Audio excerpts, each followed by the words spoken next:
예, 시간이 되었습니다. 이 시간 우리 살아계신 하나님께 기도하시면서 주님께로 나아가겠습니다. 하나님 아버지, 우리를 눈처럼 지키시고 오늘도 그 오른손 장중에 우리를 붙들어 계시는 살아계신 하나님이신 줄로 믿습니다. 눈에 보이는 여러 가지 것들이 우리의 마음을 움직이긴 하지만 우리가 이 시간 영적 눈으로 바라볼 수 있는 믿음의 시간 되게 하시고, 특별히 예배를 통하여 말씀이신 주님 만나게 하셔서 주께서 우리에게 하고자 하시는 그 말씀 통해 주님의 음성 듣고 해결함 받는 축복의 시간 되게 하여 주시옵소서. 예배의 모든 시중 말씀의 시작과 끝까지 주께서 함께하여 주시옵소서. 감사드리며 예수님의 이름으로 기도드립니다. 아멘. 예, 우리 하나님 말씀 함께 보시겠습니다. 누가복음 8장 36절부터 39절에 있는 말씀입니다.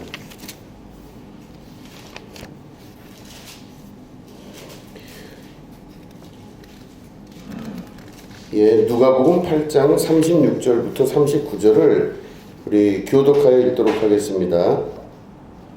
귀신 들렸던 자가 어떻게 구원 받았는지를 본 자들이 그들에게 이르매,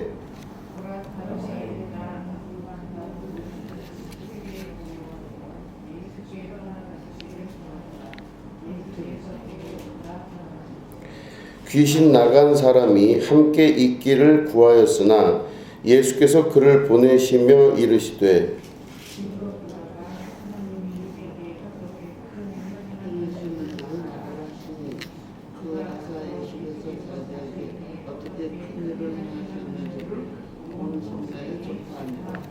아멘. 예, 오늘은 내 안에 또 다른 내가 라는 제목 가지고 함께 말씀을 나누도록 하겠습니다. 갈릴리 호수의 맞은편에 있는 거라사인의 땅에 이르러 이렇게 누가복음 8장 26절은 이렇게 이 이야기를 시작을 합니다. 그 거라사의 귀신 이야기를 여러분 잘 또 많이 들으셨을 줄로 믿습니다. 이 거라사라고 하는 지역은 실제로는 데가볼리라고 하는 그 커다란 행정구역 안에 있는 작은 도시 하나가 거라사라고 하는 그런 도시입니다.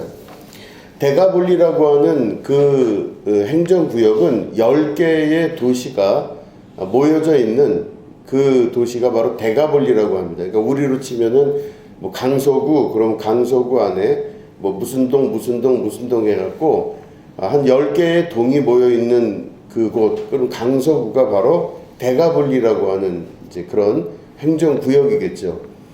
그 데가볼리 안에 바로 거라사라고 하는 지역을 지금 거론하고 있는데, 거라사라고 하는 지역은 지금 마가복음이나 혹은 누가복음에는 그렇게 거라사라고 하는 지역으로 나오지만 마태복음에서는 이 귀신 들린 자의 이야기를 가다라 지방이라고 이야기를 합니다. 그러니까 거라사와 가다라는 서로 다른 지역이에요. 그 10개 중에서 한 곳은 거라사고 한 곳은 가다라입니다.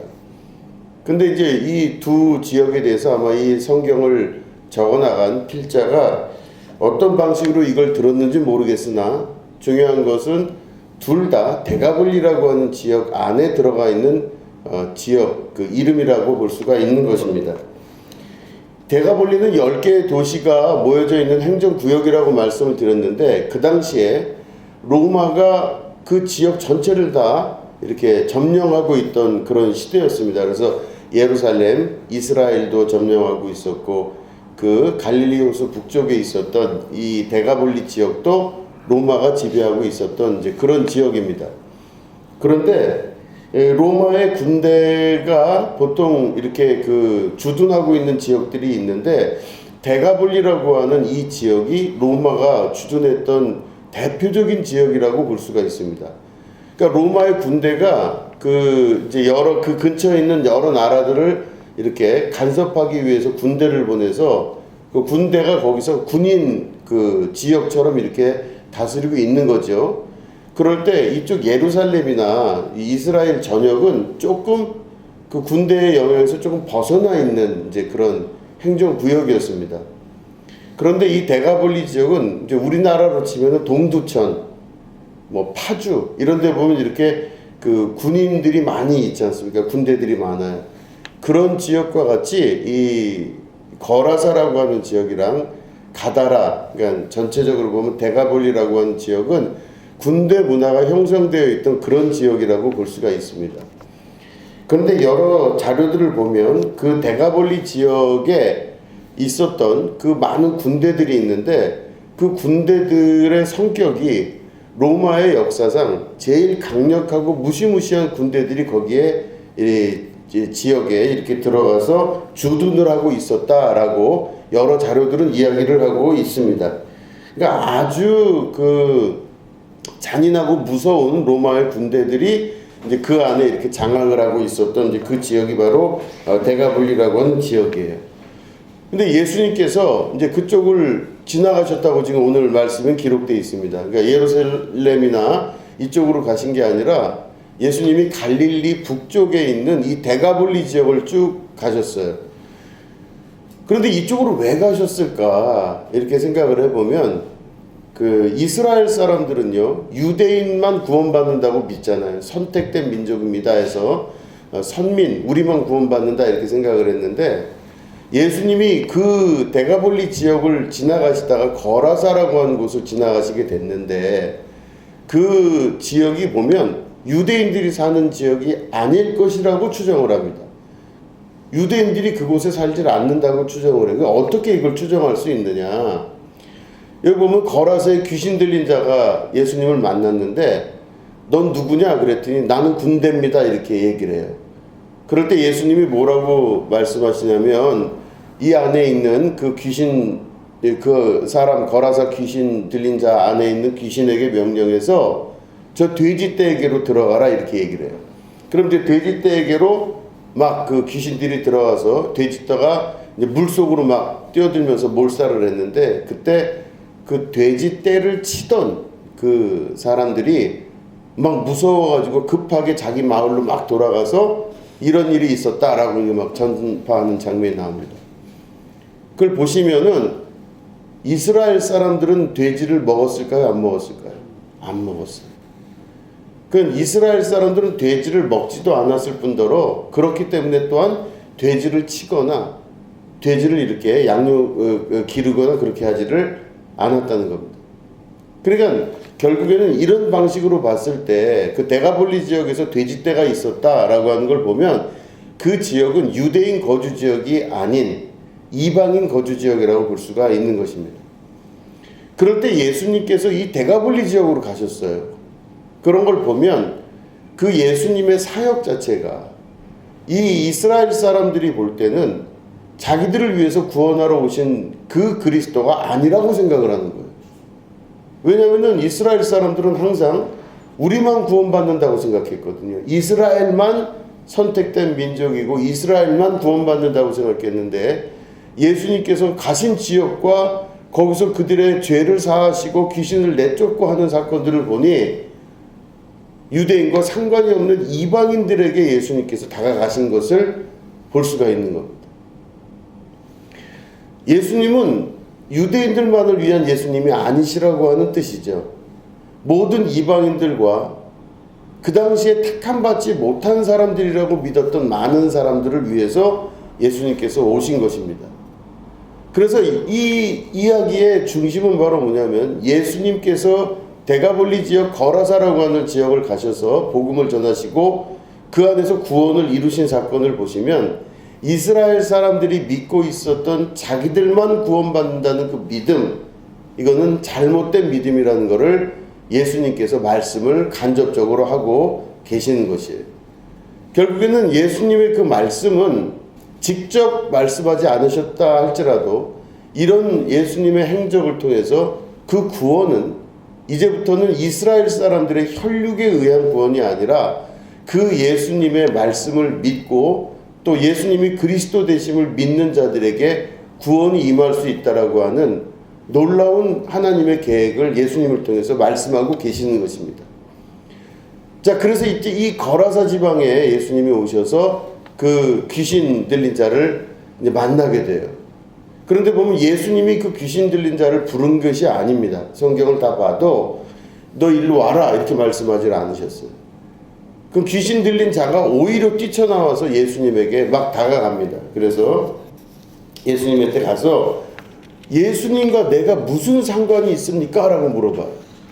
도대체 우리 둘이 무슨 상관이 있길래 왜 나한테 여기까지 와서 나를 괴롭게 합니까? 뭐 이런 뜻이겠죠. 이 귀신이 하는 그 속에서 하는 이야기가. 그러니까 나랑 무슨 상관이 있나이까? 라고 물어봐요. 그러니까 다시 말해 이 귀신이 인격을 갖고 있으면서 지능을 갖고 있는 귀신인 거죠. 왜냐하면 당신은 유대인 아닙니까? 당신 예수님은 유대인으로 태어나서 유대인을 위해서 오신 분 아닙니까? 라고 물어본 거예요. 그러니까 귀신도 이스라엘 사람들이 갖고 있는 신앙의 양태를 알고 있었다는 겁니다. 당신과 내가 무슨 상관이 있습니까? 당신은 유대인들을 위해 와서 유대인들을 구원할 그리스도 그분 아닙니까? 나는 유대인도 아니고 나는 이방인 안에 들어가 있는 귀신일 뿐입니다 라고 이야기하는 거예요. 당신과 내가 무슨 상관이 있나이까? 그럴 때 예수님께서 다른 걸 묻질 않으세요. 네 이름이 뭐냐 하고 물으세요. 뭐 이유야와 무슨 뭐 왜 들어갔냐 이런 걸 묻질 않으세요. 네 이름이 뭐냐? 다시 말해 너는 누구냐 이거를 이제 물어보십니다. 그럴 때 이 들어가 있던 귀신이 그 예수님의 권세와 그 권위의 능력에 이제는 굴복한 거죠. 그래서 자기를 이야기합니다. 뭐라고 얘기하냐면 나는 군대입니다 이렇게 얘기를 해요. 자, 군대라고 하는 말은 이제 히라보로는 레기온이라고 하는 단어를 씁니다. 그 레기온이라고 하는 단어는 로마 사람들이 군대를 조직을 할 때 대략 한 6천 명 정도 되는 보병을 이제 그 조직할 때 보통 레기온이라고 하는 단어를 쓴다고 합니다. 그러니까 군대 인원이 6천 명이에요. 그러니까 꽤 많은 거죠. 한 연대 하나가 되는 거죠. 그 6천 명의 보병과 한 120명 정도의 이제 그 저기 뭐 이렇게 그 말 타고 달리는 이제 그런 군인들을 포함한 대략 한 6천 명 정도 된다고 합니다. 그러면 엄청난 인원이거든요.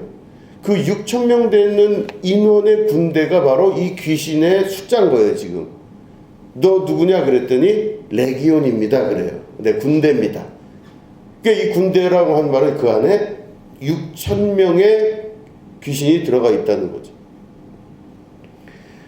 그럴 때 이 레기온이라고 하는 이 군대 귀신이 그 안에서 하는 말이 뭐라 그러냐면은 우리를 여기서 쫓아내지 말아달라고 이렇게 부탁을 합니다. 우리를 쫓아내지 말고 무적행으로 우리를 보내지 말아달라고 얘기를 해요. 그러니까 무적행이라는 건 뭐냐면요, 이 지상에서 사는 것이 아니라 이제 그 당시에 이 사람이 죽은 다음에 지옥에 가기 전에, 지옥에 갈 사람이지만 사람이 죽은 다음에 그 영혼이, 구원받지 못한 영혼이 머무는 곳이 어디냐? 무적행이라고 보는 겁니다. 이건 지옥, 최후 심판이 있은 다음엔 지옥을 가지만 최후 심판이 있기 직전에 죽은 사람들이 모여있는 곳 중에 구원받지 못한 자가 모여있는 곳이 바로 무적행이라고 볼 수 있어요. 그 무적행. 그러니까 무적행은 들어가면 나오진 못해요. 더 이상 활동을 할 수가 없는 곳이 무적행입니다. 그 무적행하고 반대가 바로 뭐예요? 낙원이에요, 낙원. 패러다이스. 거기는 뭐냐면은 예수님께서 십자가에 달려 이렇게 죽으시기 직전에 옆에 있는 강도에게 말씀하셨습니다. 오늘 네가 나와 함께 낙원에 가 있으리라 그러셨어요. 그때는 천국이란 말을 쓰지 아니하시고 낙원이라 그랬어요. 그 낙원이라고 하는 곳은 바로 구원받은 자 혹은 구원받을 자가 최후의 심판이 있기 전까지 머무는 장소, 이게 바로 낙원이에요. 그러니까 낙원의 반대는 무적행이고 무적행의 반대는 낙원이죠. 이게 심판 받기 전에 이야기입니다. 근데 심판을, 이제 최후의 심판이 언젠간 일어날 거 아니겠습니까?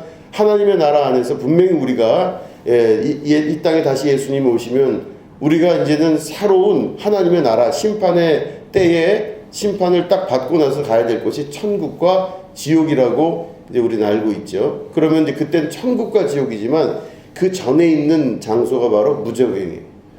근데 이 레기온이라고 하는 군대 귀신이 무적행 안으로 우리를 보내지 말아달라고 막 싹싹 빌고 있어요, 예수님이. 그러니까 예수님이 우리 아시겠지만 이 예수님께서 이 귀신들을 내어 쫓으시면서 무적행에 보내실 수 있겠죠. 그죠? 그런데 예수님이 그 무적행에 보내지 아니하시고 어떻게 하시냐면 돼지에게로 보내셨어요. 자, 보시면 무적행에 왜 보내질 않으셨을까? 그리스도 대신 예수님이 왜 이 귀신들을 저주해서 무적행으로 보내지 아니하셨을까? 이거 보면 예수님이 이 땅에 오신 건 바로 심판주로 오신 게 아니죠. 구세주로 오셨어요. 세상을 구원하러 오셨어요. 내가 세상을 심판하라 하시면 아니요 말씀하셨거든요. 그러니까 예수님이 이 땅에 오신 주 목적은 사람을 구하기 위해서 오신 것이지 생명을 구하기 위해서 오신 것이지 심판하러 오신 분은 아니신 거예요. 지금 상태가. 그러니까 예수님은 심판하지 않으세요.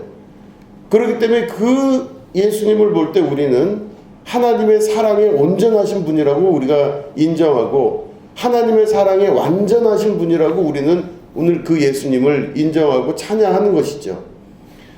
예수님이 이 레기온이라고 하는 군대 귀신을 지옥에, 다시 말해 무적행에 보내지 아니하고 그를 돼지떼에게 보낸 이유가 바로 뭐냐면, 만약에 그때부터 심판을 하셨다면은, 영적인 심판이 시작이 됐다면은 이미 이 귀신 들린 자뿐만 아니라 귀신, 그 안에 들어가 있는 귀신은 끝나버리는 사건이에요.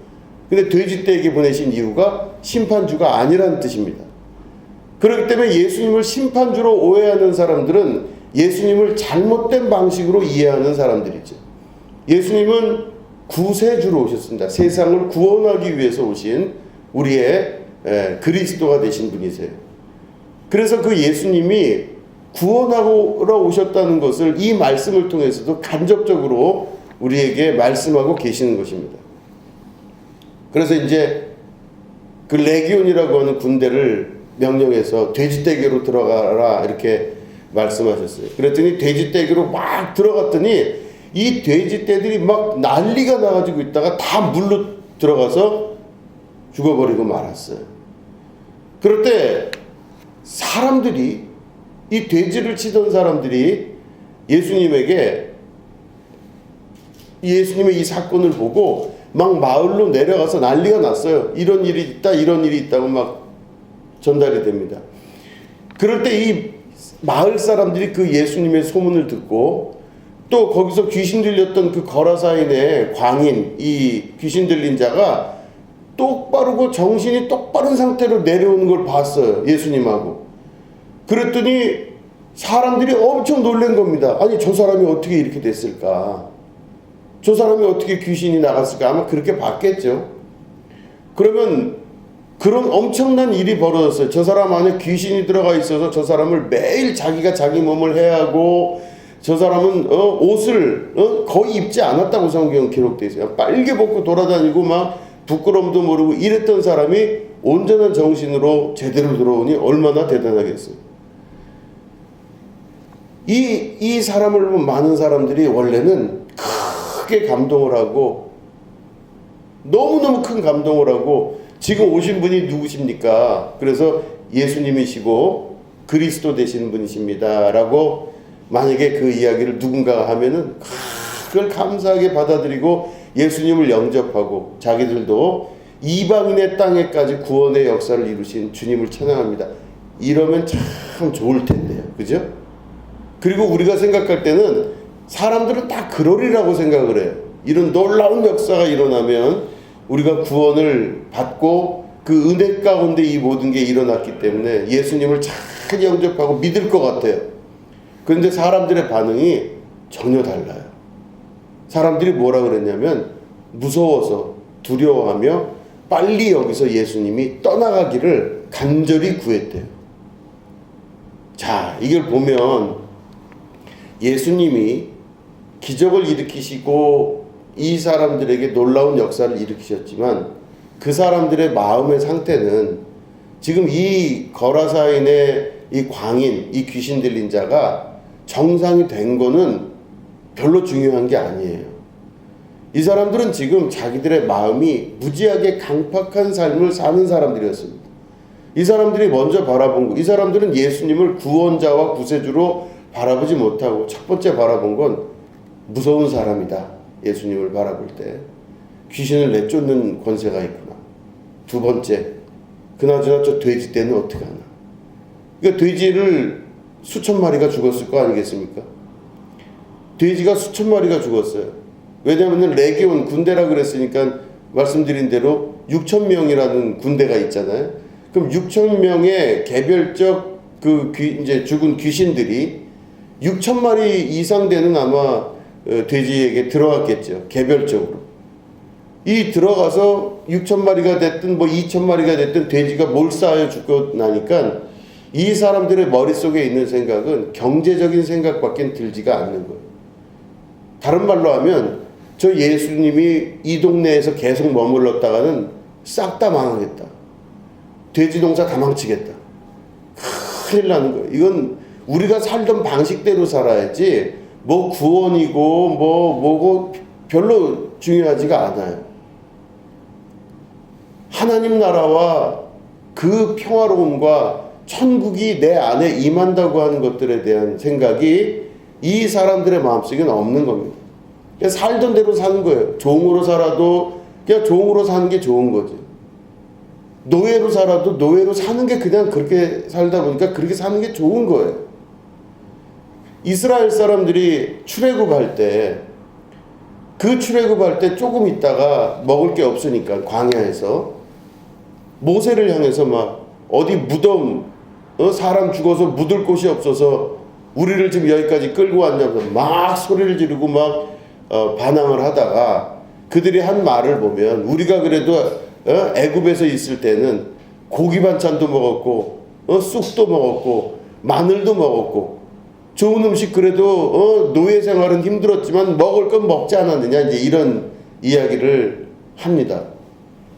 그러면 그 말을 자세히 생각해 보면 자기가 지금 노예로 채찍질 당하면서 사람들한테 그 애굽 사람들한테 무시당하고 중노동에 시달리고 괴로워도 그래도 그냥 입에 풀칠이라도 하는 이 삶이라도 사는 게 더 좋았다. 이제 그런 뜻이에요. 그러니까 사람이 자기가 살던 그 습관에서 쉽게 벗어나지를 못하는 겁니다. 노예로 살아도 그냥 좋다는 거예요. 변화되는 게 별로 좋지가 않아요. 내가 살아가는 게 이방인으로서 어떻게 사는 것이라는 그런 과정에서도 내가 돼지떼를 치고 이렇게 살더라도 그게 눈앞에 보이는 게 우선이지 누가 구원을 받았거나 생명을 얻었거나 새롭게 살았거나 이런 부분에 대한 관심이 없다는 뜻이에요. 그러니까 이 거라사 지방에 있었던 이 귀신 들린 자가 쫓겨나는 이 과정을 귀신 들린 자가 쫓겨나는 게 아니죠. 귀신이 쫓겨나는 이 과정을 그리고 듣고 이것들을 직접 눈으로 목도한 사람들이요. 귀찮으니까 나가라는 겁니다. 예수님 보고. 여기 있지 말아달라는 거예요. 저 양반 있어봤자 아무 소용도 안 돼요. 경제적 손해만 입히지 저 양반 있어봤자 다 모든 게 바뀌어야 되는 것만 있을 뿐이지 아무런 소용이 없다는 거예요. 그러니까 그쪽 거라사 지방에 있었던 사람들은 그냥 살던 대로 살고 싶은 거예요. 어떤 방식이든. 근데 그 방식이 애굽에서 종살이 했던 이스라엘 사람들과 똑같은 마음을 가지고 있었다는 거예요.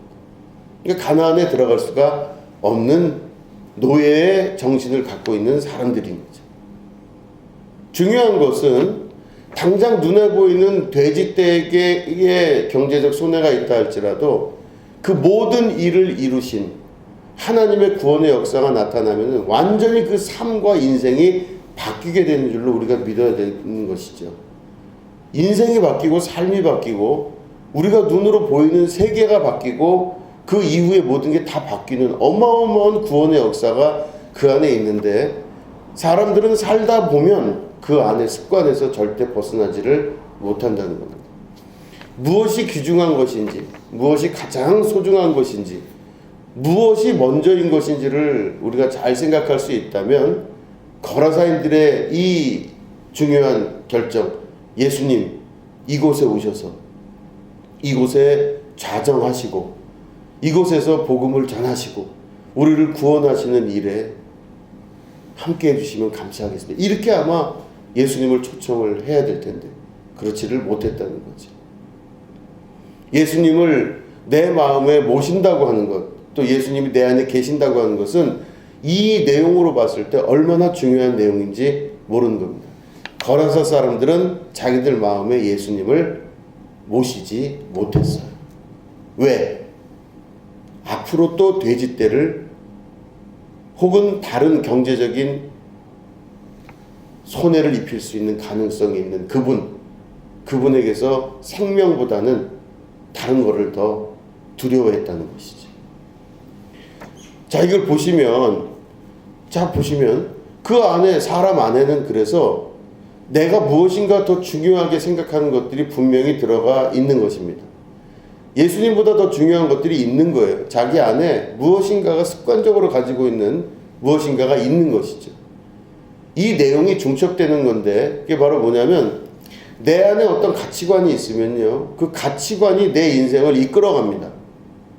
이 가치관이 하나의 인격과 같이 나에게 말하고 나를 설득하고 하고 싶은 일을 하지 못하게 하고 혹은 해야 되는 일을 하지 못하게도 하고, 내 안에 있는 또 다른 인격, 그 경험 자체가 거라사인처럼 그 안에 다른 존재같이 내가 원하는 것을 하지 못하게 하고 또 원하는 것을 하지 못하게 하고 원하지 않는 것, 미워하고 싫어하는 것을 자꾸 하게끔 만드는 그 존재가 내 속에서 있다고 하는 겁니다. 이게 보면은 거라사 사람들이나 이 거라사에 귀신 들린 사람을 잘 보시면요, 이 거라사에 귀신 들린 사람은요, 이 레기온이라고 하는 군대가 나갔지만 얼마나 힘들었겠어요, 이 사람 인생이. 그 사람 입장에서 생각을 해보면. 왜냐면은 이 거라사, 이 귀신 들린 사람은요, 자기 인생인데 이 안에 있는 귀신이 지금 6,000명이나 되는 그 군대 귀신이 들어가 있으면요, 자기 마음대로 할 수 있는 게 아무것도 없는 거예요. 내가 먹고 싶은 거 못 먹고 내가 입고 싶은 거 못 입어요. 내 정신이 온전할 수가 없겠죠. 내 안에 인격이 6,000명의 인격이 귀신이 들어가서 활동을 하니 이게 자기가 자기 삶을 살 수가 없는 거예요. 그러니까 이것도 안 되고 저것도 안 되고 어떤 때 보면 사람들이 생각할 때도 이해가 되지 않는 짓을 하는 거죠. 옷을 홀라당 벗고 돌아다니질 않나, 무덤가에서 있다가 지나가는 사람 놀래키질 않나, 그러니까 사람들이 상식적으로 생각할 수 있는 상식의 범위를 완전히 벗어나요. 왜요? 자기 안에 자기가 마음대로 할 수 있는 인격이 없는 거예요. 그러니까 내가 나인데도 불구하고 내가 나를 마음대로 못하는 것, 이게 바로 귀신 들린 자죠. 이게 분명히 내 인생인데, 이게 내 삶인데 내 삶을 내가 마음대로 할 수가 없어요.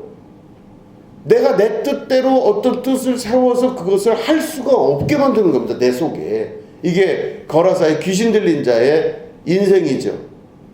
그러니까 이 사람은 완전히 동떨어져서 산 사람이지만 어찌 보면 거라사의 귀신 들린 사람 말고 여기 일반적으로 살고 있었던 거라사 주민들도 예수님을 모시지 않은 장면을 보면 자기 마음속에 또 다른 가치관과 생각이 들어가 있으니 구원을 구원으로 받아들일 수 없게끔 만드는 그런 자기 뜻대로 구원과 선함을 이룰 수 없는 자의 삶을 사는 것. 이게 거라사의 귀신 들린 자는 레기온이라는 6,000명의 귀신이 들어가 있지만 거라사 사람들도 결코 거기에 크게 다르지 않은, 자기 인생을 자기 뜻대로 살 수 없는 비참한 귀신 들린 자의 삶을 동일하게 산다고도 볼 수 있어요. 이 사람들은 구원을 바라볼 수가 없었던 눈이 막힌 자들이고 귀가 막힌 자들이에요. 몰라요. 그걸 모르기 때문에 구원이 뭔지를 아예 모르는 겁니다.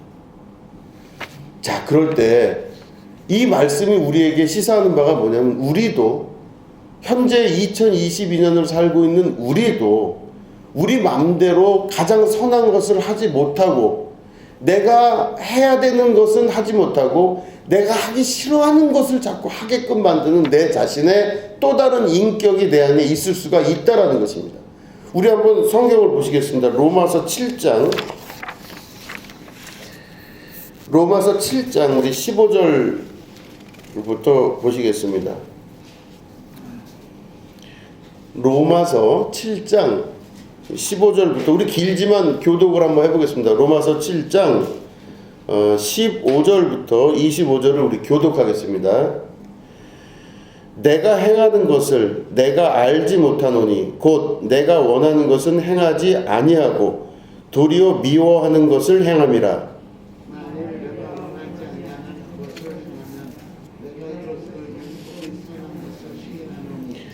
이제는 그것을 행하는 자가 내가 아니요 내 속에 거하는 죄니라. 내 속고 내 육신에 선한 것이 거하지 아니하는 줄을 아노니 원함은 내가 있으나 선을 행하는 것은 없노라. 내가 원하는 바 선은 행하지 아니하고 도리어 원하지 아니하는 바 악을 행하는도다. 만일 내가 원하지 아니하는 그것을 하면 이를 행하는 자는 내가 아니요 내 속에 거하는 죄니라. 그러므로 내가 한 법을 깨달았노니 곧 선을 행하기 원하는 나에게 악이 함께 있는 것이로다. 내 속으로는 하나님의 법을 즐거워하되 내 지체 속에서 한 다른 법이 내 마음의 법과 싸워 내 지체 속에 있는 죄의 법으로 나를 사로잡는 것을 보는도다. 오라는 공부한 사람이로다. 이 사망의 몸에서 누가 나를 건져내랴. 우리 주 예수 그리스도로 말미암아 하나님께 감사하리로다. 그런즉 내 자신이 마음으로는 하나님의 법을 육신으로는 죄의 법을 섬기노라. 아멘. 자, 이게 사도 바울이 로마서를 적어가면서 자기 안에 굉장히 솔직하게 적어나간 이 과정의 이야기입니다. 자기 안에 가만히 자기가 자기를 보니까 내가 행하는 것을 자기가 봤더니 내가 원하는 것은 하지 아니하고 원치 아니하는 도리어 미워하는 것을 자기가 자꾸 하는 거예요. 그런데 내가 원하지 아니하는 그것을 행하면 자기가 봤을 때 율법이 선하다는 거예요. 왜냐하면 자기가 왜 율법이 있지 않으면 자기가 계속 그 나쁜 짓을 하는 거예요. 계속 원치 아니하는 그걸 계속 하는 겁니다. 그래서 바울은 한마디로 그것을 행하는 자가 분명히 내가 생각하고 내가 행했지만 분명히 이게 내 마음속에서 나오고 내가 그걸 행동으로 옮기고 했지만 그 모든 것은 내가 한 것이 아니요 내 속에 거하는 죄가 그것을 했다라고 고백을 하는 거예요. 그래서 이 죄의 문제를 예수님께 의탁하고 예수님 나를 도와주십시오. 성령님 나를 도와주십시오. 왜 나는 내가 원하는 것을 하지 못하고 원치 않는 걸 이렇게 하는지 모르겠습니다. 라고 예수님에게 간절히 구하면서 기도하는 겁니다. 이게 죄가 내 속에서 부글부글 끓어오르면서 하지 말아야 될 것만 하는 거예요. 그러니까 내 안에 선한 양심이 하나님의 형상을 닮은 자로서 그 하나님의 마음을 닮은 우리의 근본적인 선한 양심이 괴로운 거예요. 내가 그걸 하면서도 내 인생을 내가 잘 모르겠어요. 내가 내 인생을 내 인생답게 산다고 하지만 실제로는 내가 내 인생을 살아본 적도 없는 거예요. 왜 나는 내 인생인데 내 인생대로 살지를 못하는지를 모르겠다는 거죠. 괴로운 겁니다. 이 똑같은 현상이 거라사의 귀신 들린 자와 또 거라사에 살던 주민들과 또 바울과 그리고 현대를 살아가는 우리들 모두에게도 동일한 질문이 우리에게 닥치게 됐을 때 이 안에 우리가 예수님 앞에 다시 한번 기도하면서 예수님 나를 도와주십시오. 예수님 내 인생에서 내가 원하는 것을 할 수 있도록 용기와 힘을 허락하여 주십시오. 이렇게 기도하고 성령의 이끄심을 받아야 되는 것입니다. 다 눈으로 볼 때는 다 자기가 원하는 것을 하는 것처럼 보이지만 실제로 조금 더 깊은 영적 단계로 들어가면 자기가 원하는 것을 하지 아니하고 원치 아니하는 것을 하면서 내면의 갈등과 괴로움, 가지고 있는 죄책감, 수많은 것들이 우리들을 뒤집어 엎고 손으로 짜내도 이거를 할 수 없는 구원의 길, 이 선함이 없는 악함밖에 없는 나를 자꾸 발견하면서 괴로워하는 겁니다. 이 마음속에 있는 이 괴로움의 근원이 바로 뭐냐면 죄예요. 죄는 내 안에서 원치 아니하는 것을 자꾸 하려고 하는 그 면을 말하고 있는 것입니다. 내 속에 내가 있는 줄 알았더니 내 속에 내가 있는 것이 아니라는 겁니다. 그래서 예수님께서 최종적으로 우리에게 제시하시는 최고의 방법은 바로 뭐냐면 십자가에 예수님 달려 죽으셨을 때 나도 이미 죽었습니다. 나는 날마다 죽습니다. 나는 나 죽고 예수님으로 다시 살아가는 삶으로 내 인생이 변화되기를 원합니다. 내가 생각하고 머리끝부터 발끝까지 매일 생각하고 고민하는 모든 것들은 다 죄입니다.